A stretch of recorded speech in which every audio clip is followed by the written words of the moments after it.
Hello. In this video, I'm going to show you a couple things that you can do to improve the Deluxe Fall of Cybertron Optimus Prime figure. Now, the first thing I've done is, if you look at the shoulders here, you can see that this side is rounded off, whereas this side has the edge. The reason why I did that is because this gives the shoulder a lot more posability like this, because that little edge blocks the in-out posability. It's not actually a big deal. I mean, I was happy with it before I did that modification over there, but it is a little bit annoying. So to fix this, you'll take your knife and very carefully you will round it off.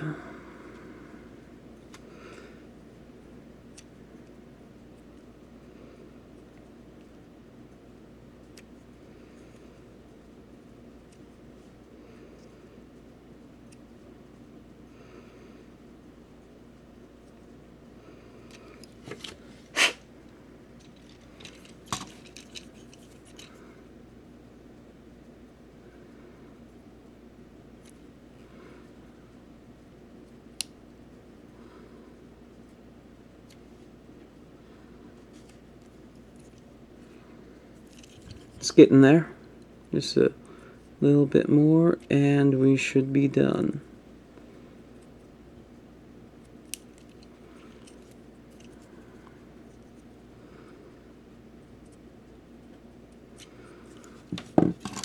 It's rounded off, and yep, that's about it.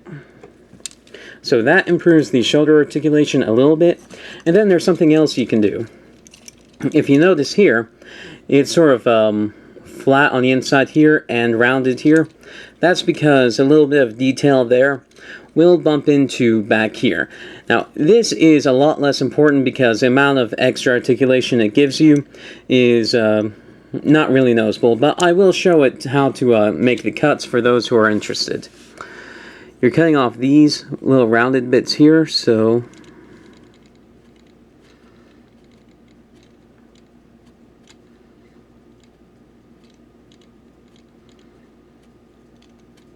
slow and steady.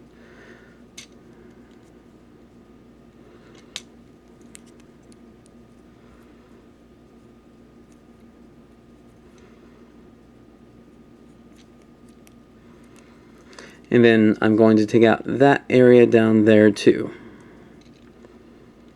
And what's nice about this part of it is that these round bits don't really affect the sculpt of the vehicle or robot mode. In robot mode, the pipes are folded down, and in vehicle mode, there's enough stuff happening around where the pipes are that you won't notice that they are sort of flat on one edge. And really, you don't need to worry about the other ones down here because the height of this up here is about the same height as those. But you can shave them off if you want. It's just a repeat of the same process. And you can see it doesn't bump in quite so badly. So that adds a little bit of articulation to the arms. And the next thing we're going to do is we're going to tighten this waist joint right here. So put the knife away. And then we're going to take our Pledge Future floor polish. And what this stuff does is it's kind of like super glue in that it will beef up the joint in here. The little ball joint there, it'll add a layer of material around it so that the joint will be tighter. But unlike super glue, this stuff will not brick the joint unless you use way too much. And even then, you're not as likely to break the figure if you try and unbrick the joint. So it's a very safe alternative, and you can use paintbrushes with it. And if you wash the paintbrushes after applying the future floors, you're not going to ruin your paintbrush. So the ease of application and the safety of the application, and it does provide a pretty sturdy tightening of the joint, is why I do recommend this. So I'm going to dab a little bit of the future floors onto this, and then I'm going to put it into the joint. The other thing I like about future floors is that it's very cheap. With super glue, you pay like a $2, $3, maybe even $4, depending on the brand, for just a tiny bottle of it. I paid about $3 for this, maybe a little bit more. It's been a while since I bought it. I've barely used any of it, but I've tightened a ton of joints. Sorry, my hand is in the way. So just getting a bunch of this super glue in here. Not super glue, future floors in there. And the other thing that's nice about it also is if you get it, if it drops anywhere, you can just wipe it off.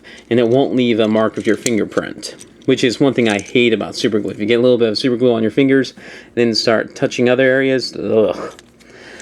You'll get your fingerprints all over it and ruin the paint job here. You wipe it off, and the most it does is make it just a little bit more sparkly, or a little bit more shiny. But even that, you can wash that off with water. So, future floors, really nice. I really like it. So, getting that in there. I'll put a little bit more, and I shouldn't need that much more. And with this, all I have to do is let it sit. You don't need to continually turn it around and stuff. I've just been doing that to make sure I get an even coating in there. And there's no need to disassemble the joint or anything like that either. So I've done it for the waist joint here, which will mean that once this sets and, I guess, cures, this joint will be a lot tighter, so I won't run into the issue that I showed you in my review of this figure, where when I move this, oh hey, it's already tightened a little bit, because in the review when I moved this arm, it bent this way back a lot too. So as you can see, the stuff, it's already working. Next thing I want to do is I want to tighten the ball joints on the legs, because they're a little bit too loose for my taste. So put this in, rub this around.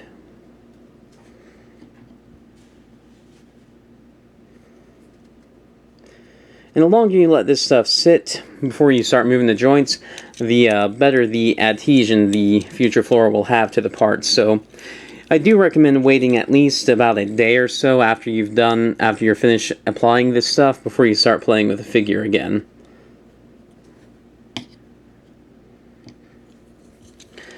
And to get the future floors on the paintbrush, I just took the cap off, and oh, that's going to spill it. And I'm dipping it in like this. Very easy, very simple, very safe. So I think I've applied enough to the thigh joints. Moving around so I get an even coat. And then the next thing I want to do is I want to apply a little bit to the feet, because the feet ball joints, they're not super loose, but I wouldn't mind if they were just a little bit tighter to support the weight of the figure. So putting this in here.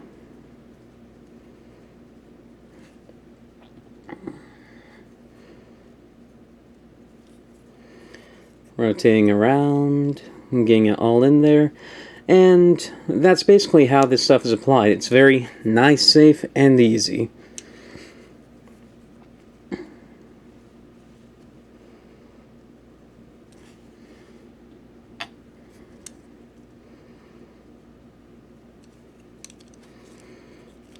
And that should just about do it. Now I'll let my figure sit for a couple days, and when I come back to him, he'll be nice and tight, and we'll have the extra posability from the shoulder mod I just did. And yeah, that's it. If you like watching my figure fixes or improvements, please subscribe. Thank you for watching.